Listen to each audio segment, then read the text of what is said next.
Yo, what's good, you guys? Your boy Ben Mahari here, representing Mahari Nation Sports Podcast. I gotta get my video in on this one here because this has been one of the biggest shocks thus far this season in the NBA.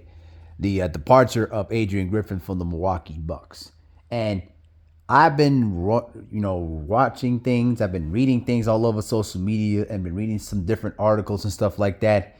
And there's been a lot of mixed reactions all over the place. Considering the fact that the Milwaukee Bucks right now are second place in the Eastern Conference with a 30-13 record.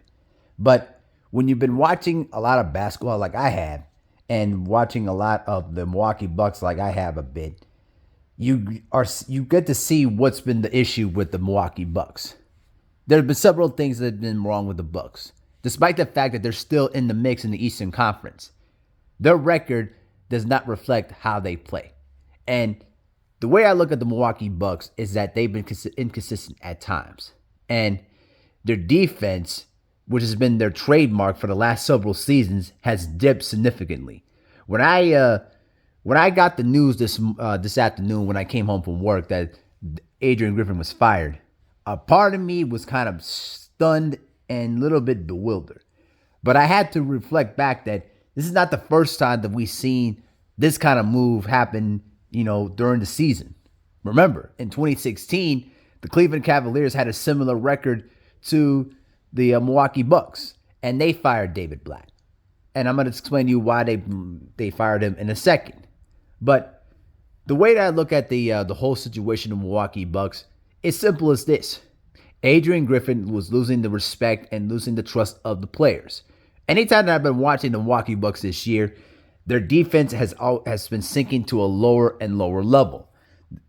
Bad defensive rotations, bad schemes, and it just felt like Adrian Griffin was just trying different things on the fly that he was hoping that it would stick towards the wall, and it just wasn't sticking. And the problem that I've also been seeing here with Adrian Griffin is that his communication with the players was also in question. There were a lot of times where the things that he was trying to coach for the players was not registering on the court. And the players were just not responding to what the coach was requesting them to do. And so when that happens, you lose the respect, you lose the trust within the team. And that's what I've been seeing with the Milwaukee Bucks this year in terms of their defense. Now, they were rolling pretty well after they lost to the Pacers during the in-season tournament when they won 7 straight games. But I checked their month in January. They've been 6-5. They've been struggling against subpar 500 teams. Remember, this is the same team that got lost by 40 points to the Cleveland Cavaliers. And they struggled against the Detroit Pistons. This is a team that should be better than what their record shows. They should be right where the Boston Celtics are in the Eastern Conference, and they're not. And so I just felt that, Adrian Griffin, he got a bad rap out of this, but when you come out, to start the year, having issues with your coaching staff, with the whole situation with Terry Stotts, it was a weird kind of situation, but at the end of the day, I felt that Terry Stotts should have known that, hey, you're not the head coach, you're just the assistant coach, and you got to find a way to make things work with your head coach. But at the same time, you, as a head coach, you gotta work with the people that you hire around you. And if you chose Terry Stotts as your coach and you weren't going to mesh well with them, then why'd you brought him in the first place? And that I didn't understand. It didn't make any sense.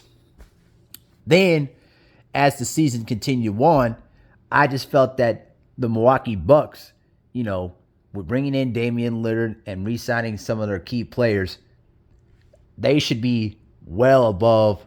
They should be the top team in the Eastern Conference, and they're not right now. And there's been, speculation that they're trying to bring in Doc Rivers. I am against that move so heavily. If there's one coach that I would try to bring in, it would not be Doc Rivers. I'm sorry, Doc Rivers. I tend to think that people tend to forget Doc Rivers' failures in the postseason. Listen, this is the same guy that has blown numerous 3-1 leads in the playoffs. And the only reason why he's been getting a lot of these opportunities is that he's been riding the coattails of the 2008 Boston Celtics championship season, in which when you reflect back, Most of those series were won in between 6 and 7 games during that whole entire playoff run in 2008. And if you listen to a lot of the players talk about Doc Rivers from his time with the Celtics, the Clippers, the 76ers, okay, even going back to the Orlando Magic, they will all tell you that Doc Rivers is a player's coach, but he's a kind of guy that doesn't make adjustments during in-game situations. And that's where he's been failing at most of the times during his anemic failures in the postseason. So I don't understand why the Milwaukee Bucks believe that bringing in Doc Rivers would be the solution to their problems. In fact, it would just highlight more of the same old problems. But if they want to bring him in, hey, it's at their own risk.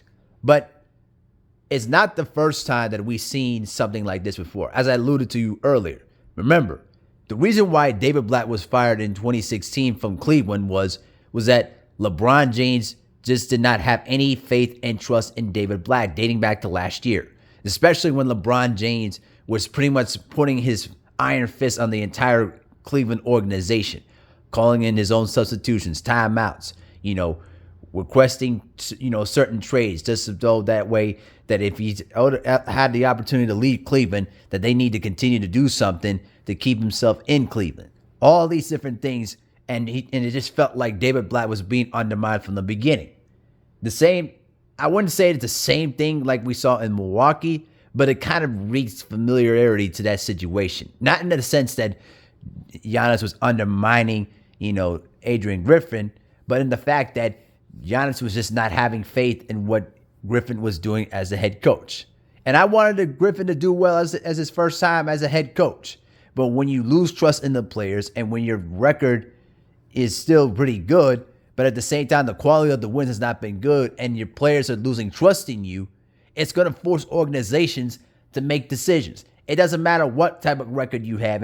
You could have a 35-5 record. If the players don't feel that the coach is not the right person to lead the ship to where you want to go, which is obviously the championship, they're going to fire you within the drop of a hat.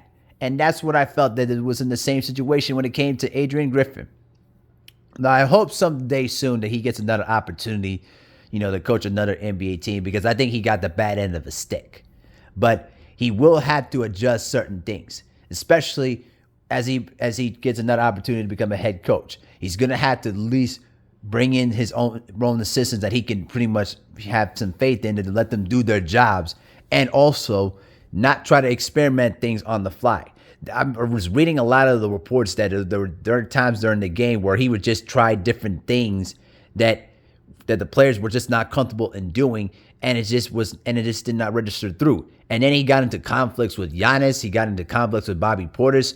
Listen, when you have those kind of issues with your players, it's going to wreak content in the locker room.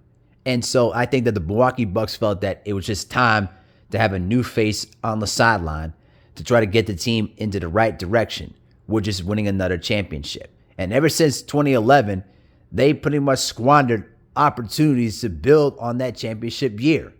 And we know that for a fact that at any period of time, Giannis will pretty much look at the writing on the wall and think, Milwaukee's not giving me what I want, and we're not winning championships. So at this particular point, the Milwaukee Bucks are looking at this and say, listen, we need to utilize and take advantage of the opportunities that we have with Giannis and build around him, because at some point he will exercise the opportunity to leave as a free agent and go wherever he wants to. So we'll see what happens. We'll see who comes in and becomes a head coach. I have a strong feeling it's going to be Doc Rivers. I don't like the move at all. But if they win the championship, it's going to be in spite of Doc Rivers, not because of Doc Rivers. Let's keep that in mind. We cannot forget the failures that he had in the postseason throughout his entire coaching career. So, with that being said, let me know what you think in the comment section below. And with that, I'm out. Peace.